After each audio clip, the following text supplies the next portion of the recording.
Awesome. All right, well, good afternoon. Thank you all for your patience and for coming to our April expert session. We're talking today about working lands and blue economy.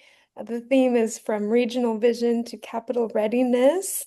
And we're just continuing our theme of as we move beyond California jobs first, how to transition from planning and strategy into implementation and execution.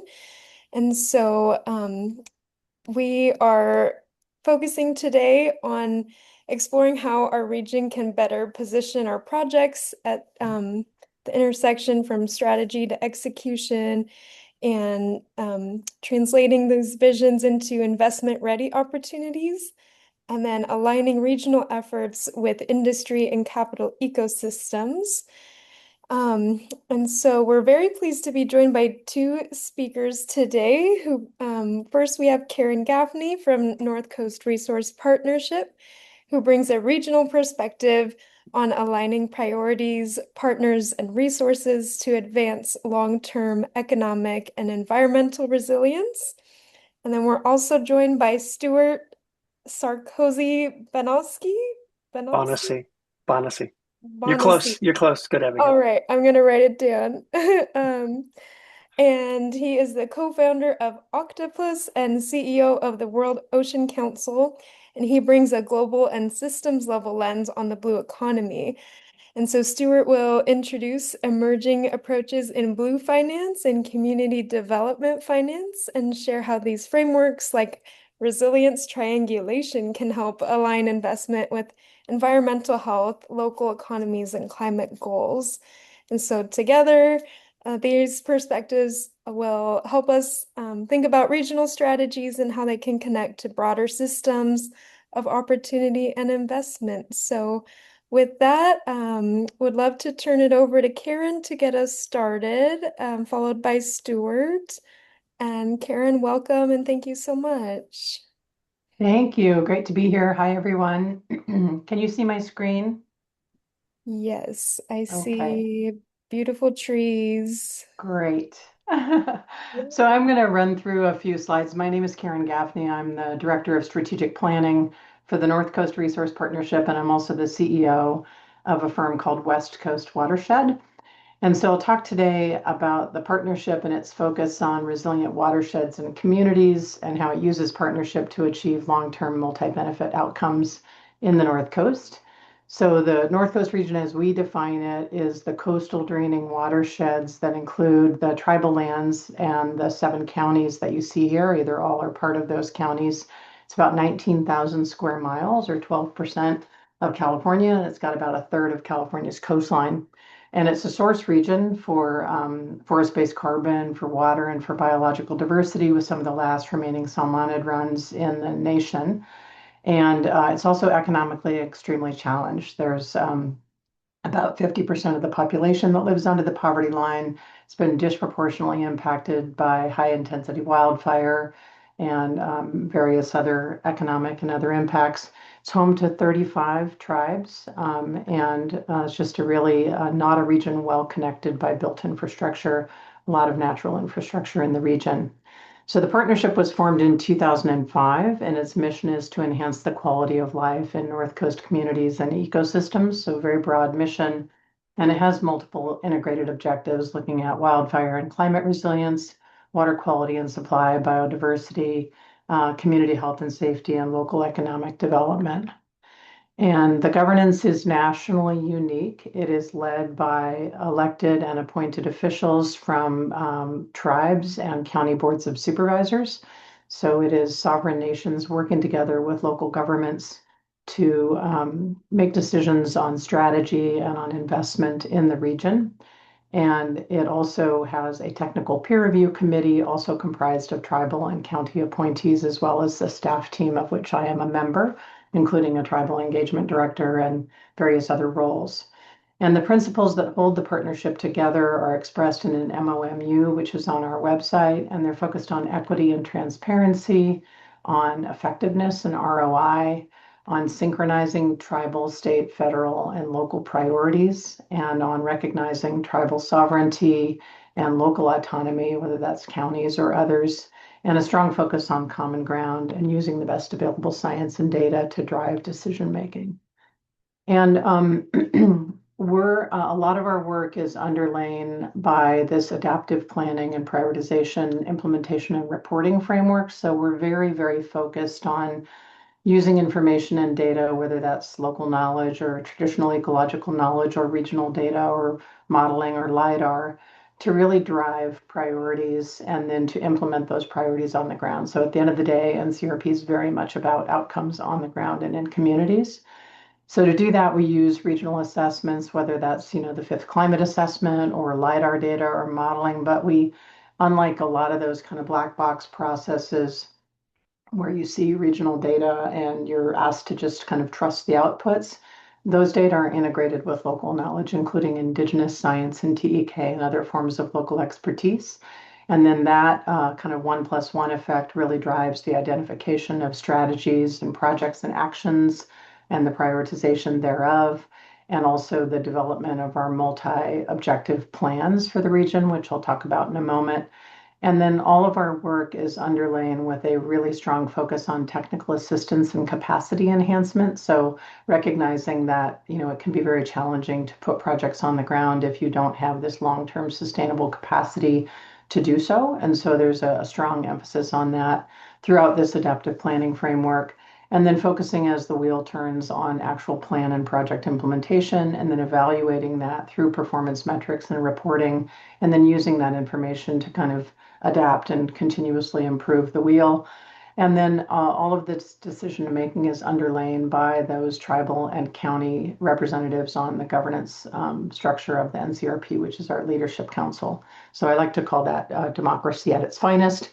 And as you can imagine, in a region like the North Coast, there's a lot of different perspectives and socio-political viewpoints. And one of the things that's been really great about participating in the NCRP for the last 20 years is that it's really a model for recognizing that there's a lot that we do agree on, a lot that we can be doing together for our communities. And so that's really been the model, is to set aside those things where there's not consensus and to focus on those things where we can do work together, and recognizing that there's a lifetime of work to be done. One of the things that NCRP is really focused on is gathering regional data in support of prioritizing projects, because it's hard to get that 19,000 square mile view of the world, because we can all get kind of myopic about our own projects. So we look at things like, burn severity or burn probability for the whole region and kind of develop a heat map for the region. Look at things like structure density or wildfire exposure score. Where are there disadvantaged communities that are disproportionately impacted by sea level rise or water shortage vulnerability or wildfire? And then where is there projected to be sea level rise? We have in Humboldt Bay one of the most rapid rates of sea level rise on the west coast of the United States, for example. And the North Coast is home to some of the largest carbon stores in the world, and those are being disproportionately impacted by high intensity wildfires. So really good to have this underlying understanding of what's going on at that 60,000 foot view. And then, of course, for biodiversity conservation and restoration, really understanding where the species and habitats are that need to be protected and or enhanced. And so an example of how the NCRP integrates that regional data with local knowledge is kind of expressed in this slide. So on the left-hand side, we have high-resolution LIDAR that was developed. This is a picture from Sonoma County. And the white pixels, the little squares, are areas of high fuel loading. And black is lower fuel loading. And then the little yellow boxes are houses or buildings. And then the white are roads. So you can see that these data help us to really get an objective view of where there are areas around communities that have high fuel loading. And then when you combine that with local knowledge, on the picture on the right is a tribal, what they call a potential operational delineations workshop. So where on the landscape should we create buffers or areas of safety for firefighters and to help, make the landscape more resilient to fires. And then together, those two sets of information can help to drive, like, where should we do prescribed fire or cultural fire on the ground when you're looking at a 19,000 square mile region. So a lot of that adaptive planning and data and local knowledge work that we've gathered over the last many years has been brought together into something we call the Vision for North Coast Resilience. It was developed with input by over 500 entities over a 3-year period and includes a lot of strategies, whether those be aquatic ecosystem protection and restoration strategies or illegal cannabis remediation or wildfire resilience or climate resilience strategies.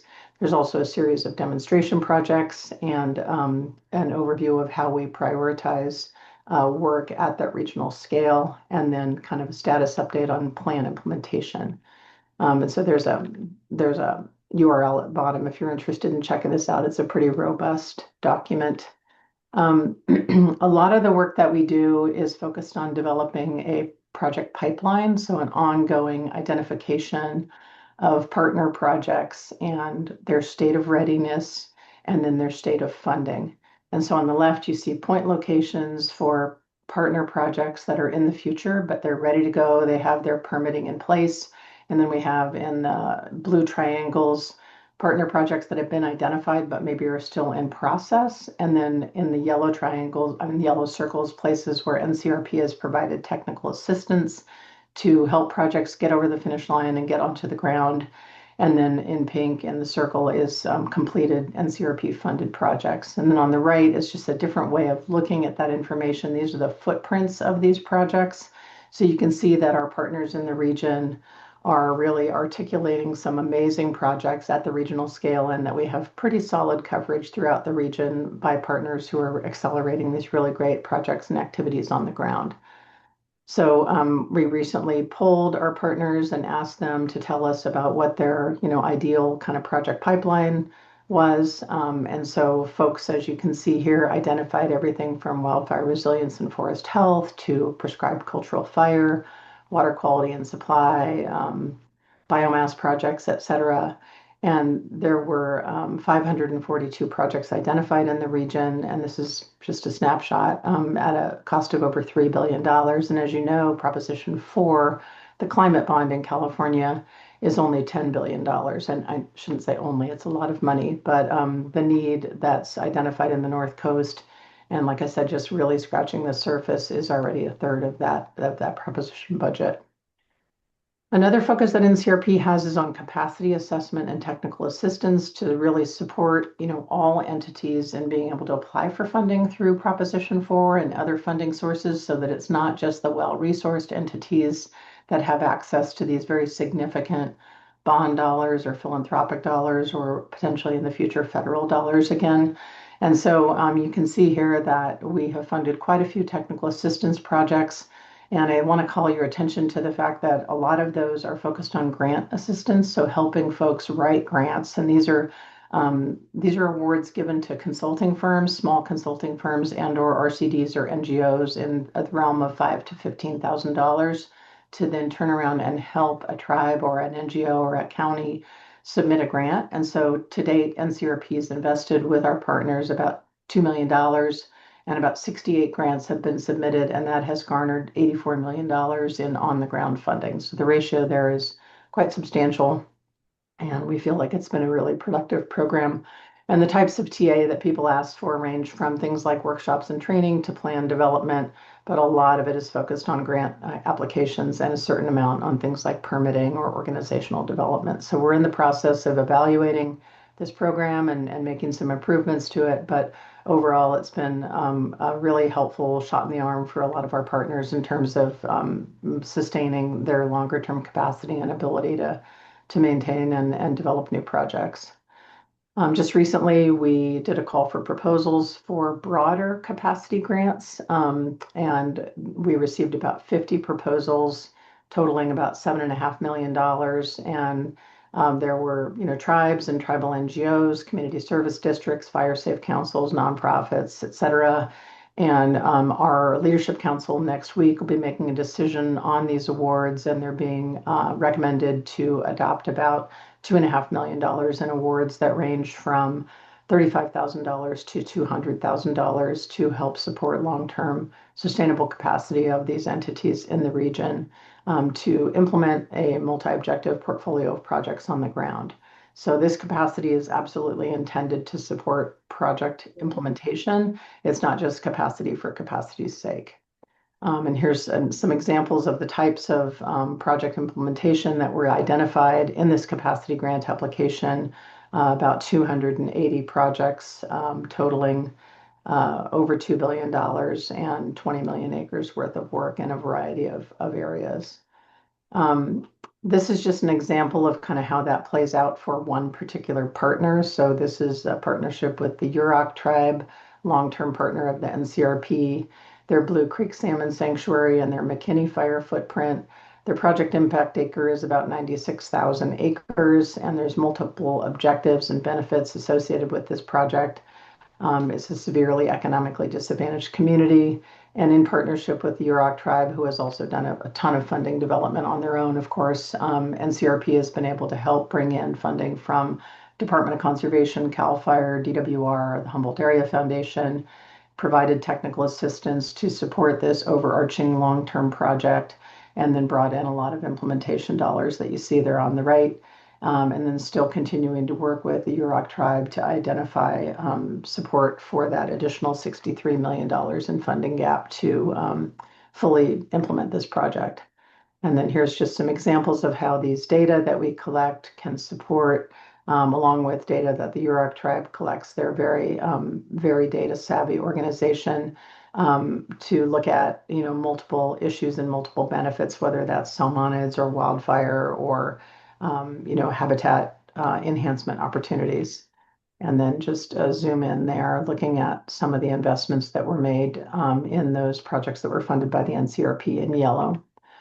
And then this is another example of a project that's kind of multiple objectives. It's 206,000 acres. It's the water supply for the towns of Arcata and Eureka and other surrounding communities.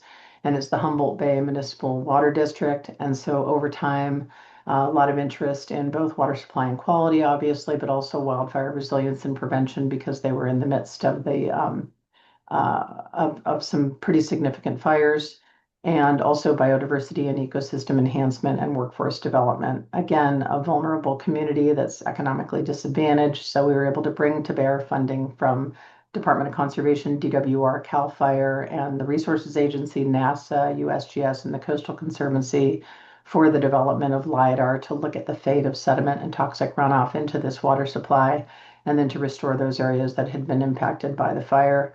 And again, a lot of implementation work and a lot of planning work and technical assistance, but still a future funding gap of about $40 million. And so all of our projects are tracked via something called Project Tracker, so that we can kind of look across the region in an apples to apples way at not only, where the project is, what stage it's in, how much funding does it have, how much does it still need, who's the project sponsor, and then what are the performance metrics. So, what is it doing in terms of job creation, in terms of bringing revenue to the region, in terms of acres of habitat protected, or in terms of, cultural values, et cetera. So there's quite a few performance metrics in here, and we're kind of updating them every day as we go. So with that, I will close and look forward to hearing from Stuart, and look forward to hearing any questions you may have. So thank you.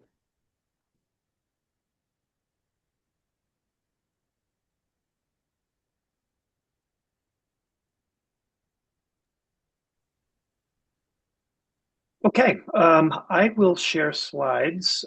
Before I do that, especially because of the depth that Karen went into the very localized, I want to just give a little bit of a background in terms of why I'm sitting here today, but also kind of the interconnections. My name is Stuart Sarkozy-Bonasi. I'm with the World Ocean Council, as Abigail said, and I'm also co-founder of Octopus. I also am heavily engaged with community development financial institutions, CDFIs, in particular native CDFIs, because I have a whole period of life where I was doing development of native CDFIs all over the country. Spent a good chunk of time in Northern California doing that as well. It just so happens that my ocean, coastal, and urban resilience work also kind of got blended together with that CDFI work, which was much more rural and is with tribes all over the country in various sizes and various types.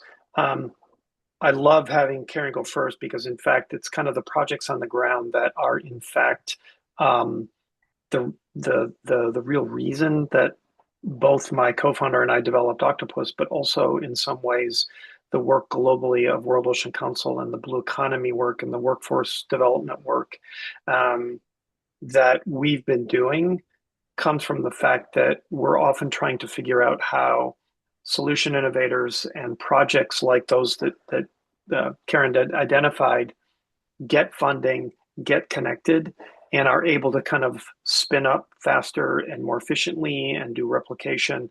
So it's really nice to kind of hear the project by project level work. One of the last things I did before really diving into Octopus and the World Ocean Council, as I was involved with a resilience tool that's used by CDFIs for deal by deal design and lending, which is very project based. Whereas in my other work that I've been doing, and especially when I was doing the resilience planning, we are at a very systemic level. And I think what Karen going first really does for me is sort of say the systemic work that we're all doing is really important, kind of 30,000 feet down.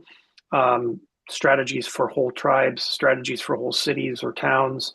But when you get to the project level, it's that kind of triangulation between the funder, the project owner, and say solutions that come to play in it, and getting those kind of all spun up at the very project level and designing it properly. I think we went through a long period of project development where using the resilience lens wasn't as clear and it wasn't really nicely broken down from the systemic to the project level. So I love seeing all the, I was very much geeking out with the maps, Karen, I'll have to say, because I love maps and it also just really shows you for that region. But, you know, you could go to other parts of California and also other parts of the country, right? And I think you're doing a very kind of exemplary job, I would say, of combining those holistic resources and the grants and everything else to get this work done in a place that, as I know from my work with the tribes, really needs that kind of holistic view. I think one of the things I'll say before I jump into the slides also is that holistic view was the battle that for, say, 10 or 15 years, I was involved with at cities, at tribes, now a lot with corporations, kind of looking at blue economy, because you're looking at trying to blend funds that normally don't blend, or silos within foundations, or even silos within local, state, federal government that don't necessarily want to blend together to do this work. So that's what's great about looking at watersheds or looking at kind of combined water systems, because you can't really ignore the other pieces to it that are very terrestrial. Even if you're doing blue economy and you're very focused on fisheries, most of the problems we have come from land. And so the terrestrial aspect of this, combined with the blue or combined with the water, is really important, both for jobs creation, but also for those innovators and the solutions that are being developed, and trying to get funders who spend their time often in silos to work together on something that's much more holistic. So let me share my slides, and I'll go pretty quickly. The reason I put these together was mostly because as Josh and I were talking about the work I had done in Northern California, but what I was doing now and what he heard me talking about 3 weeks ago in San Francisco, is those worlds kind of getting combined into. And if I don't have to do the actual sharing, is this large enough for you guys to see as it is? Because I won't open it up into presentation mode if I don't have to, but keep me posted of whether or not you can see it. So I often start with this as my first slide because it begins to kind of put our heads, maybe our hearts, for many of us, in the position where we're starting to think about the planet. And a lot of us have seen a bunch of pictures recently, right? Because there's this thing called Artemis. out there now, and we're seeing pictures of the Earth in ways that we haven't seen in some time, other than from satellites and whatnot, or from the space station.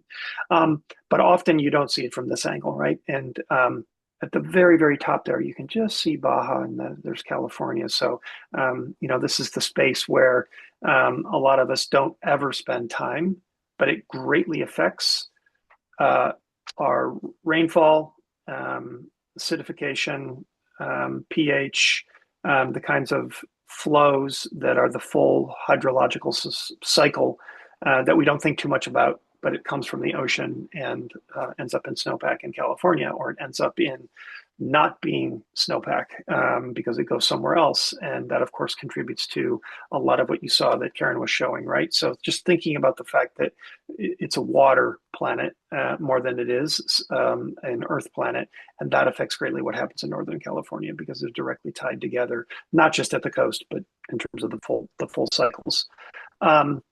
So when we're talking about blue economy, people throw this around a lot, and I like to start with the blue first. And Karen's slides also help me with that, because when we mean that, we don't just mean ocean. We mean ocean, seas, lakes, and rivers, and their interconnections. So for Northern California, you have kind of a combination of all of them, especially along the coastal areas because of the watersheds and the estuaries, right? So you have dynamics of the blue working in the everyday for the communities that you're working with, whether they're right on the river or they're downstream from a creek or they're right on the one of the bays. There is that impact, whether it's sea level rise or it's floods or it's a combination of those kinds of things, including what happens after fires come through. But I think one of the slides that I like to focus on is when we start to talk about blue economy and what that means for the terrestrial side, but also for that which really touches the water, is sharing a couple of examples of blue economy platforms or blueprints that were created for projects that I worked on. And these were not connected, but you'll notice, not just because I was involved, but because of the way that local communities thought about the blue economy. The one on the right was for a project in Puerto Rico that I did for a couple, 3 years. That was a post-Hurricane Maria project to try to get the communities focused on the blue economy side of things. And you'd be surprised, even in a place like Puerto Rico, there was really a lack of attention given to the water, and people were very inland facing. And so when this model came together, this was the basis with which the community said, look, these are all the places we touch the blue economy. And most of these you could probably see some version of in Northern California, right? There's a connection to recreation, to fisheries, to ocean energy. Those that were planned hopefully will be coming back in some cases. The infrastructure that goes with that, because the transportation and everything that happens around coastal resilience and disaster protection. The resilience work that I did previously and that now is integrated into the work that I'm doing now really takes a holistic view of this. So the blue economy, in a sense, kind of gets laid over the top of resilience or vice versa. And I'll talk about that in a second. On the left-hand side was a kind of coastal and islands mix for all ecosystems, but taking into account larger communities as well. And you'll see a real similarity between them. But one of the pieces that popped out of the other project that I did, which was just a couple of years ago that involved the UN, was what's the equitable workforce piece of this? And if you're developing jobs, are people trained up? If they're not trained up, how do you get them trained up? This is a conversation we had in San Francisco about Northern California 3 weeks ago. Between ports and cities and resilience and sort of offshore wind and day-to-day management, what's the workforce development? What are the jobs? What are the industries that are being created or that have gone away? In some cases, you need retooling. So you can see the similarities between them and sort of like how you might pull down pieces of them that are part of the projects you're looking at. What isn't here that I'll talk about in a second is more about the resilience piece and what we mean by that, because I think Karen's projects and the slides and the footprints start to give you that holistic resilience feel, the systemic resilience that we integrate with the blue economy. These are two examples, again, two very different projects. The one on the right came out of what was called the Rockefeller Foundation's 100 Resilient Cities program. That program included actually Oakland, Berkeley, and San Francisco as three of the cities in the cities around the globe who I worked with closely. And this was the model to say to these urban and suburban locations what they're, and there's other rings that go around this. So this is the simplified version of this circle. And looking at economy and society, health and well-being, leadership and strategy, and infrastructure as parts of resilience. And then as you go out further, it gets more narrow and more narrow in terms of the way that each of those are expressed. And then, of course, there are KPIs or impact indicators that go with those so that you know what you're planning kind of in and out from the biggest to the smallest. The one on the left-hand side was developed with indigenous groups and island nations who are working on something called the Island Resilience Initiative. And not to put anybody on the spot, but what do you notice immediately about the one on the left that is slightly different? Besides some of the wording on the outside, what do you see? Does anyone see anything that sort of jumps out that's different about the one on the left? It's circular. The arrows, everything's connected. It is going around in a circle, right? Sort of more the cycle. We often would say you could spin that. We had graphics that spun around. But what else? Anything else anyone notices? Citizens being central? Exactly. That was the thing that came up. They had seen other versions of designs, and the thing that they wanted to do, in fact, that was one of the focus groups. The picture you can't see very well behind the citizens there. That is a group in Fiji, of all places, who were some of the first to say, we want people to be in the center. It's not that the one on the right leaves that out, because of course, health and well-being, economy and society, and as you get further and further out the rings, you really do know that it's based on sort of how these things impact people. But they put it in the center, right? And then you have this kind of four directions and kind of spinning that goes around it in a constant cycle. And these were two examples. Again, if you lay these over the top of that blue economy set of scenarios, you start to get a kind of intersection of how you might fund projects and how you would design them before you fund them or as you go to funders. So just very quickly, I'm not going to go into as much detail as Karen did because they're much more at a global standpoint, but I just wanted to give you sort of the visions or the sort of taglines almost that are the organizations I work for. So World Ocean Council is a global membership association. This is our focus. It's private sector ocean responsibility. And the driving nature of that is for sustainable and regenerative blue economy. We can have a whole discussion about regenerative because that often means recovery, but also the pre-covery of regeneration. And that's really important, whether it's forest or it's coral reefs or it's kelp, right? There's a whole dynamic there around that should be done together as you plan and finance. And then for OLAB and Octopus, my startup and the sidecar nonprofit, it's replicating urban, ocean, and coastal resilience from reef to roof. So we're trying to integrate what often doesn't get integrated, which is highly terrestrial with, we say 100 meters up and 100 meters out, but basically a section of in the water and well out of the water in combination.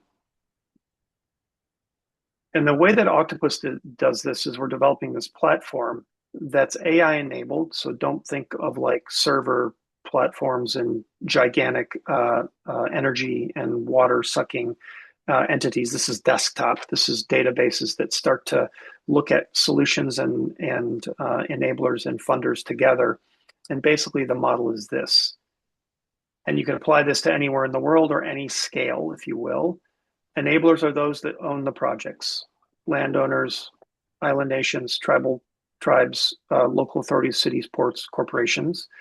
And the innovators are the startups, scale-ups, the social enterprises, and the impact businesses. As we were talking about before we got on, and I mentioned briefly, as somebody who came through the Community Development Financial Institution world, the CDFI world, and we were looking at very small business, housing, and other projects, really important to kind of figure out what those social enterprises are right next to small businesses or even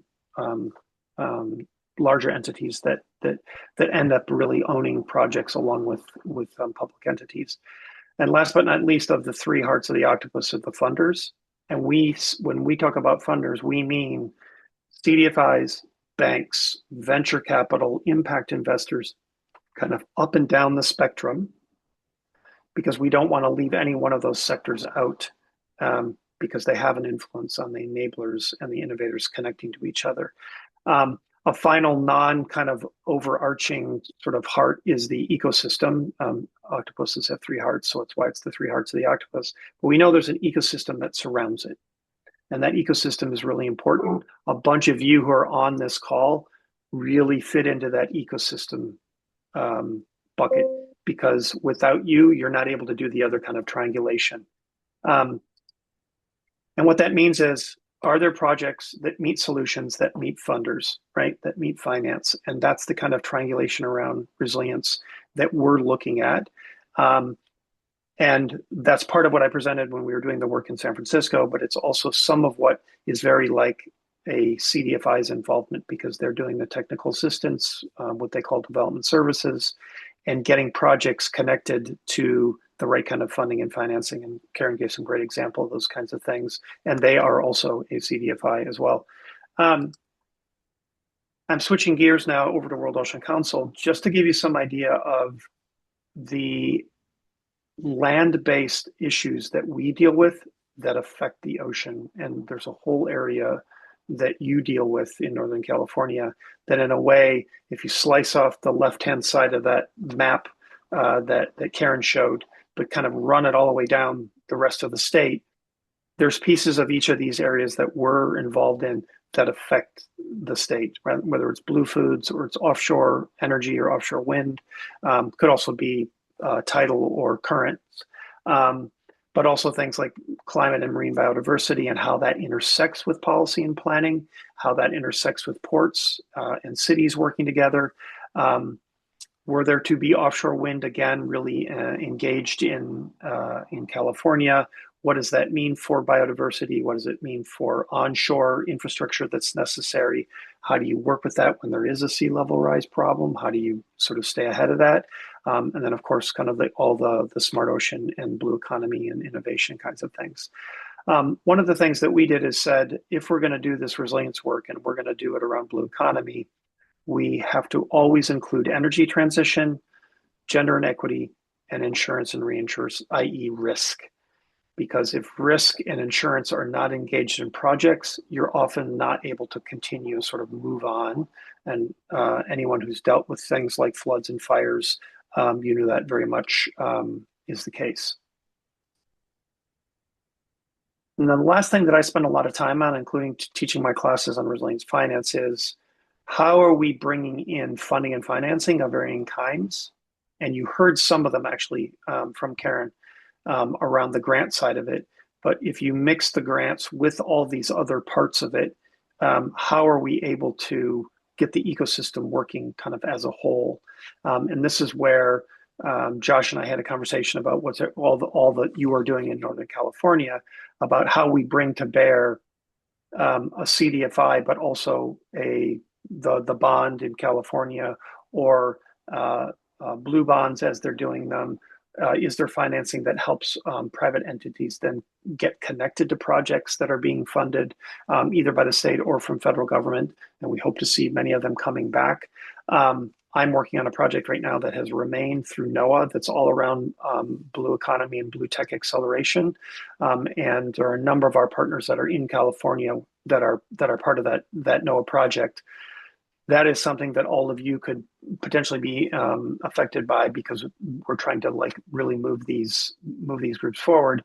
And I, in particular, am trying to make sure that tribal entrepreneurs and tribal startups are part of that process because of the financing that comes with it and the kind of innovation that they're bringing forward. I mentioned ecosystem, and this is a very sort of shorthand way of saying tools, pools, and partners to try to connect the ecosystem, because quite often, if you're not using policy or local, tribal, city procurement procedures in the right way, and you're not working with insurance, there's a whole level and layers of activity that goes a bit slower. We find that a lot of our entrepreneurs, but also the project owners in various communities, they hit these valleys of death because this kind of full ecosystem isn't brought to bear, even if it's a very localized project. And so the idea of innovation and product and project cycle really pushing all the way through to impact, but being surrounded by this whole ecosystem is part of what we have often found makes the difference, right? With one of these connection points between a project owner or a solution or a funder. So that's it for me. That is a very quick example of the kinds of things that we're involved in, and looking forward to the conversation.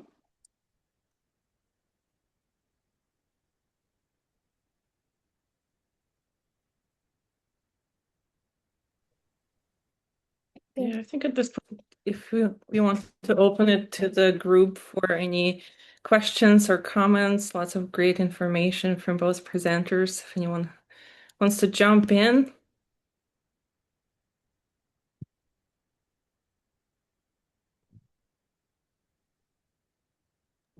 Yeah. Sure. This is Walter with Sacred Eagle LLC. I'm a member of the Hoopa Valley Tribe and provide consulting services to them right now. How do you go about aligning yourself with your work with the tribal nations that you do work with? That's a great question. I'm still like I didn't say too much about this, but 25 plus years ago, I started a CDFI on a reservation in South Dakota called Four Bands Community Fund, and that's really where I started to cut my teeth on taking the tribal aspects on reservation and combining it with sort of the CDFI world, and then that has continued to kind of expand into this climate resilience, coastal resilience, et cetera. So. And in many cases, what it is it's an adaptation of that work from all that time ago, combined with some of these new models, so that when we're talking to, in the past, I was doing the CDFI development, and those were projects focused on housing and business development at Yurok and Kuruk and Hoopa, for instance, together, but also separately. How do you use tribal levers, whether it's a Section 17 or you're doing sort of a combination of CDFI mixed with a tribal entity, and then layering in these resilience lenses, if you will. One really good example, Walter, is like as we developed this tool, some of the CDFIs that were doing work in Native communities, including some that do that work nationally, took that tool and sort of embedded it into their design and their underwriting and lending policies. So there was a kind of direct test, if you will, almost, whether the resilience and the local indigenous knowledge and the way it needed to work under tribal law connected. So now I see projects, because I sit on the loan committee for Indian Fund, which is part of Indian Collective. When I see those loans come through, there's a kind of overlying sheet on the underwriting that goes through those various kind of check boxes to say how well did they design this against these resilience functions. So I think one of the best ways to do it is just sort of just take those tools and start to experiment, like how much more resilient can we make a project, whether it's a very small project or it's a really large infrastructure project. It can kind of be looked at a very micro scale and something that's like a mega project as well. Right. Thank you.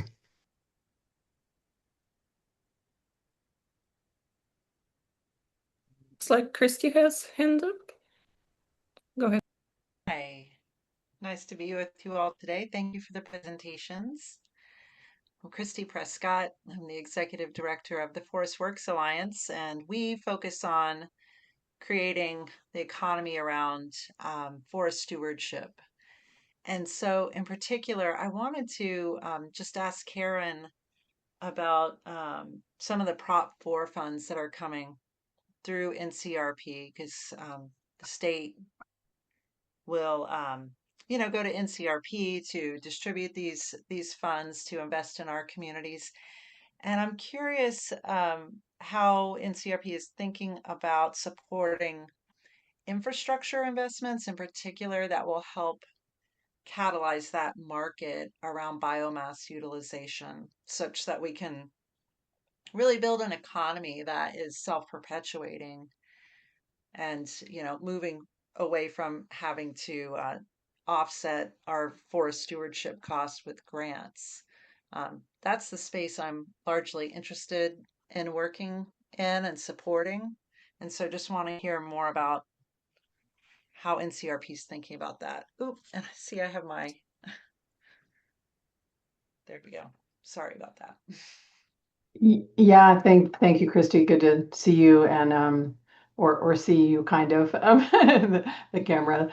First of all, Forest WRX is doing great work, and the North Coast Resource Partnership has done a lot of work, I would say, related to planning and demonstration projects and support for capacity support for partners engaged with biomass. And I'm dropping in the chat here a regional plan and set of demonstration projects that we did in collaboration with the Governor's Office of Landscape and Climate Innovation, as well as the Watershed Research and Training Program. Oops, I dropped the wrong thing into the chat. Hang on, let me correct that. I dropped the CAL FIRE pilot in there. Apologies. Oh, that's interesting. Here we go. So this planning process kind of brought together, per usual, regional data about, where biomass facilities either currently exist or could exist, data about fuel loading and its proximity to communities, and then expert, groups through both demonstration projects and consulting teams to look at where there might be areas for community-based, community-led, environmentally sustainable, small-scale biomass facilities that were really focused on healthy forests and healthy communities, both economically and otherwise, and less focused on, extraction per se. So that was the direction of our leadership council, is to look at it through that lens.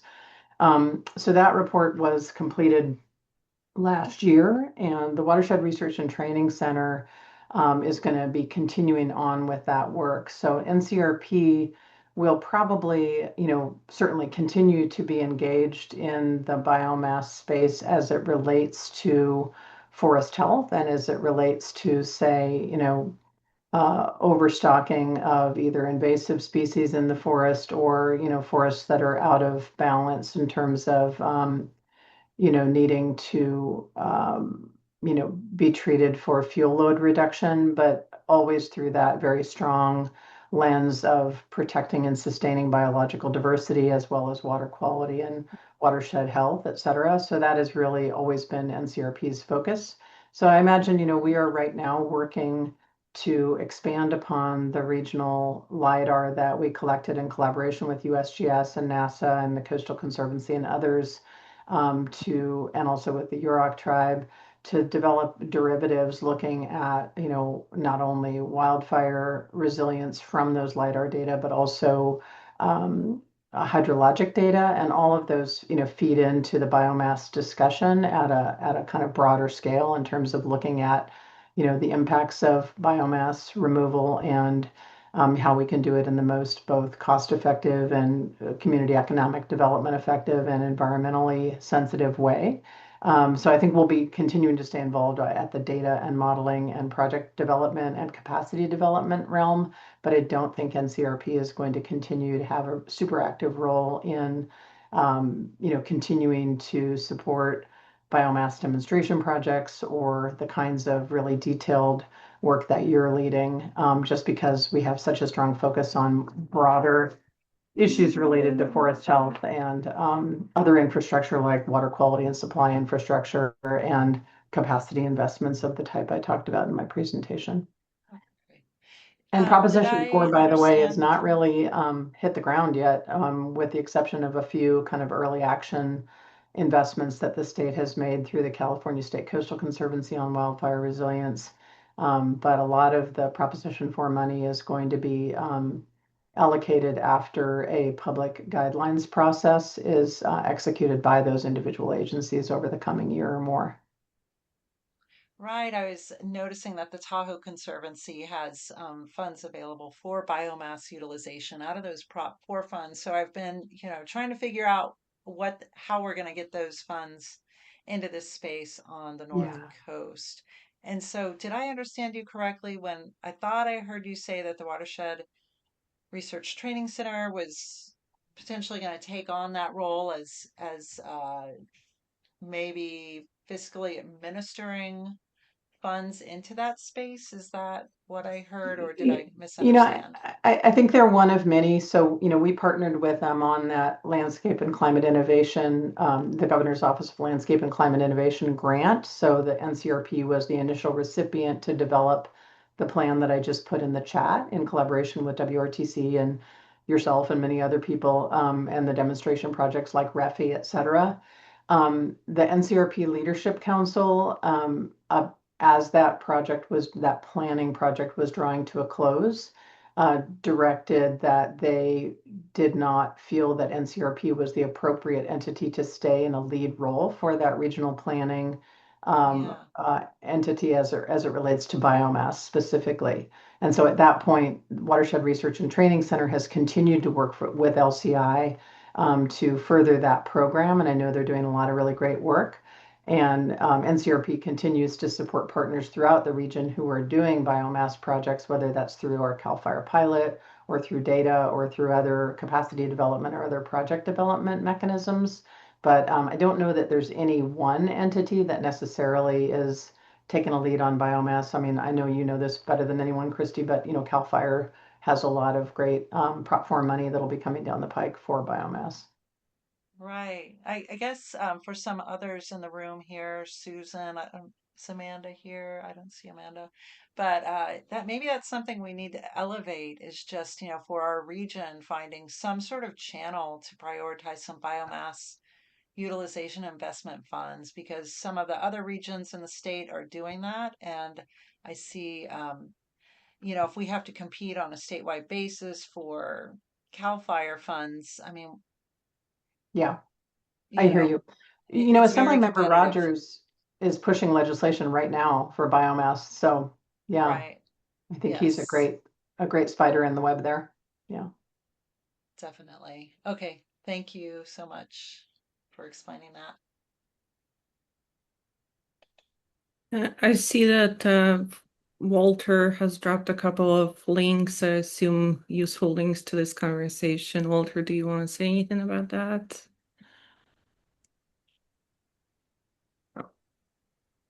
And you He had a says, hand raised as well. No, yes, I see it. I didn't that was drop those. Stuart did. that was me dropping Oh, them for Stu. Walter. Gotcha. Okay. Sounds good. Well, if there's any comments other than that, everybody just know that there's a couple of links here in the chat that may be helpful to you. And then I know Thomas had his hand I'm up. always going to have my hand up, Zinnia. Thank you so much. Yeah, Thomas Nicholson Stratton here. Layman terms, I'm a farmer. As a participant in RISE, I am a change agent and supporting this work in any and every form I can, with some translation for purposes on the ground of folks that are our community here, our citizens, and being able to articulate this great work that's been done through Redwood Region RISE. And Karen and Stuart, I am so honored to be present with you both today. I was very excited when I saw the lineup, simply because both organizations have been on my radar of understanding and creating greater clarity from the standpoint of someone that has not been typically involved in economic development throughout the state of California, as well as my native state of Oregon. There's a couple of things that I wanted to share and try to pick apart a little bit for my colleagues, in which I'm sure have the same questions as we're texting each other back and forth on the mainframe or off the mainframe here. Number one is about RISE and the integrative purposes and supportive mechanisms in which we're utilizing these economic development fund working group channels and understandings of opportunities for us to engage. And what does that mean to our larger RISE work that's coming to a close here potentially with California Jobs First at a state level? And how do we move forward? And then the second is in the chat. I was able to participate in being invited by our Indigenous partners um, with Salmon Returns, which is a group that's doing a lot of work in watersheds and trying to be that bridge, specifically as I see it, in altered or alternative finance mechanisms to support watershed works that really create that opportunity for economic development in a different way that creates a more advantageous approach to the capital stacking and to the absorption models that are present and that you are all very creative in thinking about. So in the first question to both of you, in RISE specifically and what you know of it for California Jobs First and what we're trying to accomplish here in this group in the need state of understanding, as well as what we're trying to do going forward with the sustainability working group. From what you know, how would you see or do you recommend us taking steps forward with your support and services and or with others, including Salmon Returns projects partners, to try to integrate to understand? Because you all have great mechanisms and tools that you've established and a track record. And I would love to continue to partner with you all in some form. Hopefully that wasn't rambling too far, but maybe just pick on Karen first. You've seen RISE happening. You've been participating, I know, in certain ways and forms. But when I first had my conversation with Connie Stewart at the initial stages 4 years ago of this application and talking with Susan Seaman, it was like, where does this end after? I mean, we were already talking about where does this go? Who is this landing with? And that's still, less than 8 months out. It's perplexing to me where we're still landing with this. Yeah, and hopefully it doesn't end because, I have been, tracking and, chatting with the RISE folks over several years now and really impressed with everything that's been accomplished. And, hopefully it will evolve and morph and, continue on. In terms of nexus with NCRP, everybody's welcome with NCRP. NCRP is a funny thing in that, to some degree, there's no there. It's not a formal organization. It's not even an NGO. It's not a JPA. It is a coalition of the willing who have decided to work together towards a shared set of common goals that are articulated in the MOMU. And since we don't do implementation, we do planning, we do capacity building, we're kind of the collaborative glue or one piece of the collaborative infrastructure in the North Coast region, and certainly RISE is one of them and many other entities as well.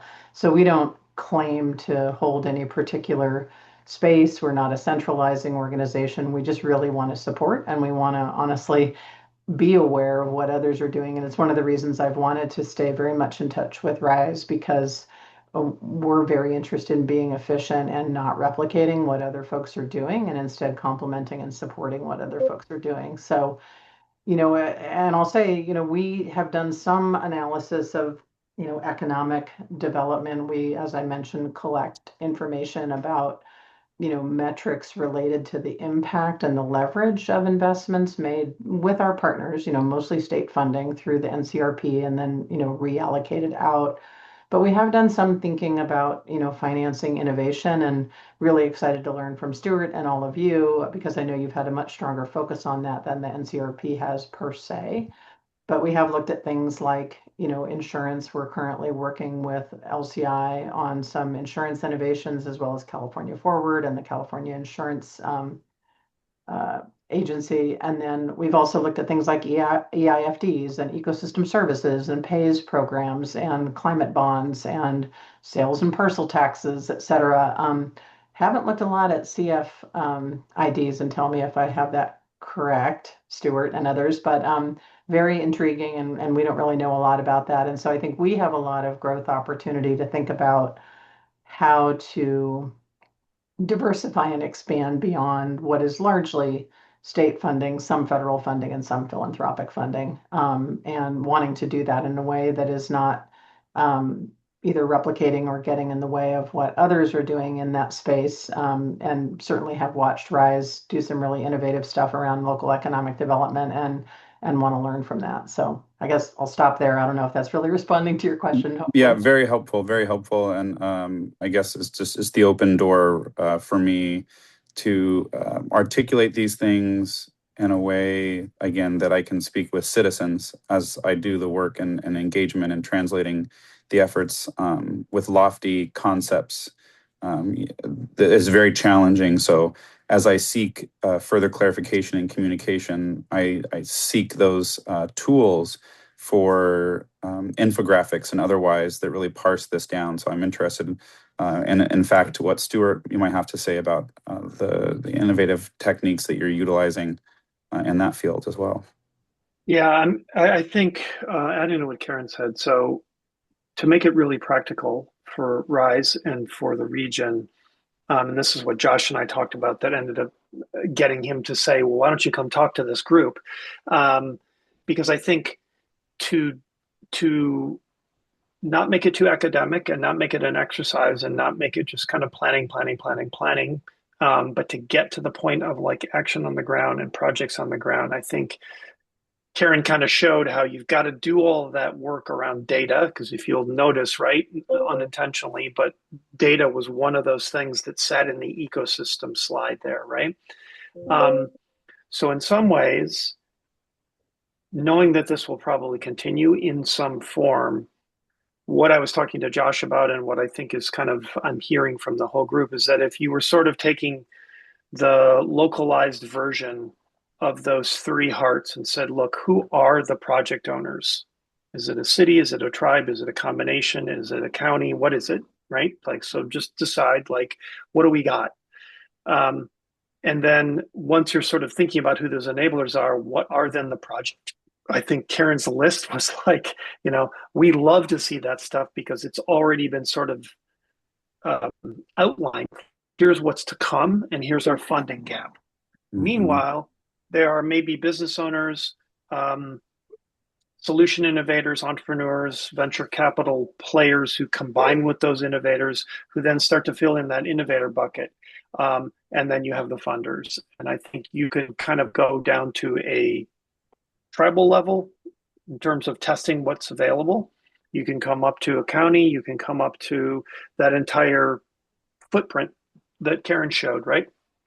So I think part of the ongoing exercise is what are the projects, and therefore who are the owners of those projects? What are the connection to any innovations or solution providers, right?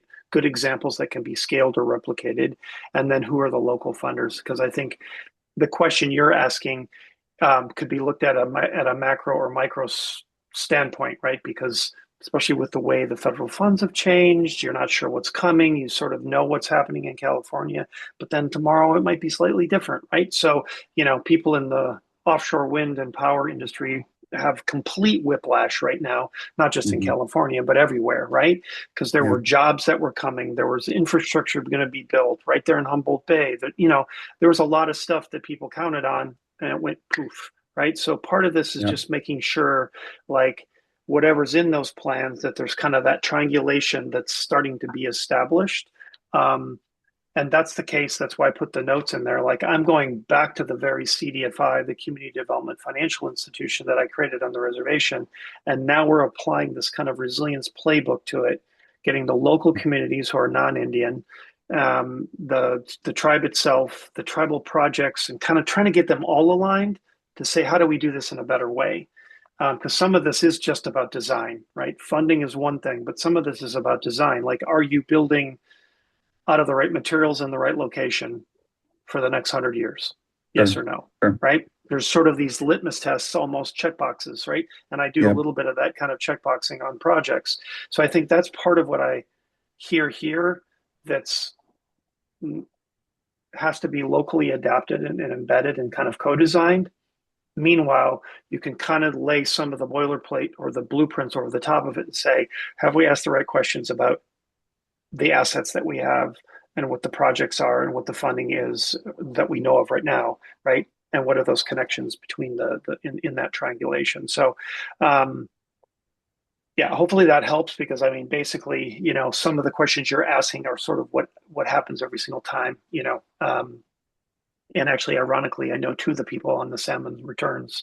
Yeah, if you could, I'm going to go off cam as I go to pick up my son, but I'll still be listening. What I think is very interesting, and I hope to hear more about the salmon returns and that connection with you, is what I see from them is my auspicious, big, hairy, auspicious goal, which is targeting the gilt money.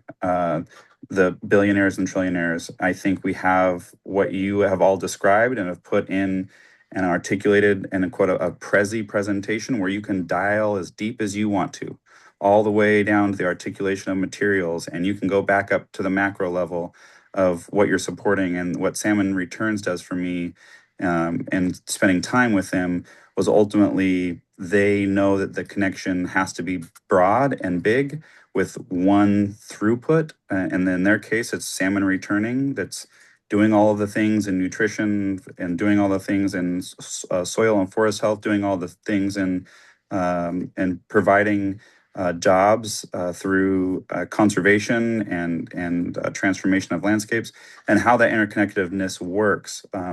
So it was very compelling to see someone that had the micro and the macro combination. My goal and auspice is to ask the questions that supplies and provides us the understanding of who is what part and what are we doing where.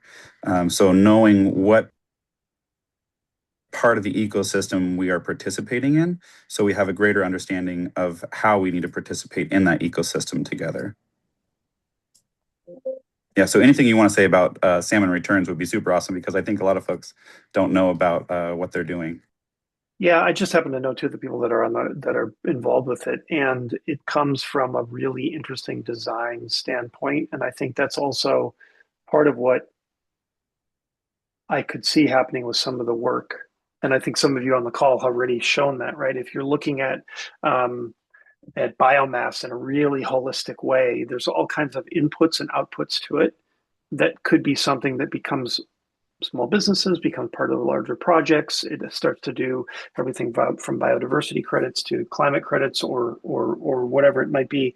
And I think the design of projects and getting them more holistic like that really is where the funding start to get more integrated.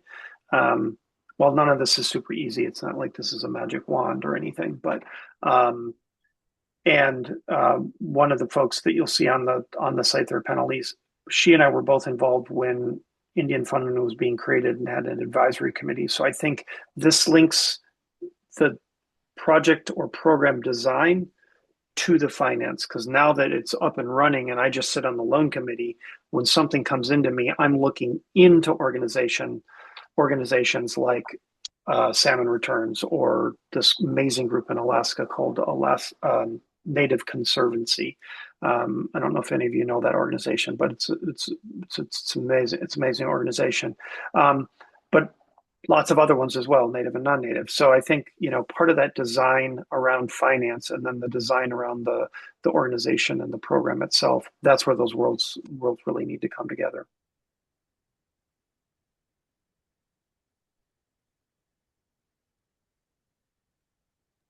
All right, thank you very much for the question, Thomas, and your responses. Will anybody else have any questions or comments on this rich topic here?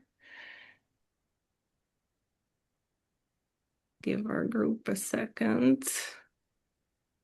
Oh, Karen, Stewart, any additional comments you'd like to make before we leave? No, just a pleasure to be with all you. Go ahead. Oh, no, same here, very much. And also just really appreciate learning about what you do, Stuart, and have big admiration for the work of Redwood Regions RISE and all of your constituent parts. And, really, if there's any way that I can be helpful moving forward and continuing to amplify, or the North Coast Resource Partnership can be helpful in any way in partnering and supporting what you're evolving into, we look forward to it. So, and Stuart, I would love to maybe chat with you offline about some of our preliminary ideas about diversifying our financing or talk with other members of this group who would be interested in having that conversation. Would appreciate your advice. Yep, that would be great. And same with me, just a real pleasure because it's can be hyper local and be still global, and there's a connection between it. So I shared my emails, and I'm glad to be happy to catch up and talk further. And I know Josh and I are supposed to talk next week because we're kind of scheming about how we can bring other things and kind of combine some of this work. So hopefully we'll be talking again soon. Great. Well, Thanks, thank you everyone. so much, both of you, for being here. Very useful information. It's great to introduce you to this group. Abigail, do we have any logistics that we need to communicate or?